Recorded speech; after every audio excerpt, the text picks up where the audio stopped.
I want to make sure I understand exactly what you testified to on the issue of whether Secretary Clinton sent or received emails that were marked as classified. On Tuesday, you stated, and I quote, only a very small number of the emails containing classified information bore markings,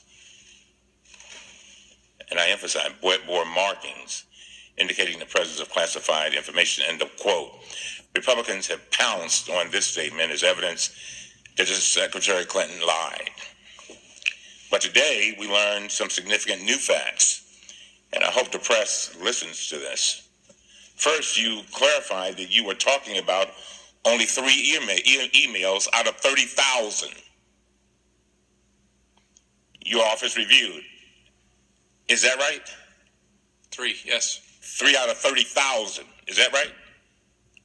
Yes, at least 30,000. At least 30,000. Second, you confirmed that these 3 emails were not properly marked as classified at the time based on federal guidelines and manuals. They did not have a classification header.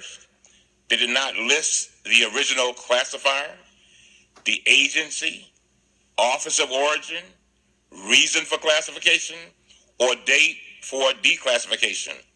Instead, these emails included only a single, quote, C, parenthesis, in parenthesis, and then end of quotation mark, for confidential on one paragraph lower down in the text. Is that right? Correct.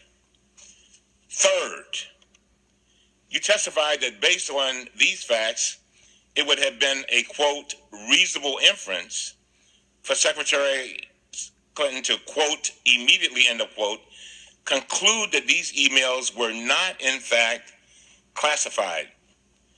So that was also critical new information. But there's one more critical fact, that these emails were not, in fact, and that is this, Director, and to the press, these emails were not, in fact, classified. The State Department explained to us yesterday, they reported that these emails are not classified and that including the little C on these emails was a result of a human error. The bottom line is that those little C's should not have been on those documents because they were not, in fact, classified. When Representative Watson Coleman asked you a few minutes ago about this, you testified that you had not been informed. And I understand that. I'm not beating up on you, I promise you. But can you tell us why, Director Coleman? Because I want, because the Republicans are pouncing saying that the Secretary lied. And so I want to make sure we're clear on this. Can you tell us why, Director Coleman, did you consult, and we're just curious, did you consult with the State Department about these 3 emails out of the more than 30,000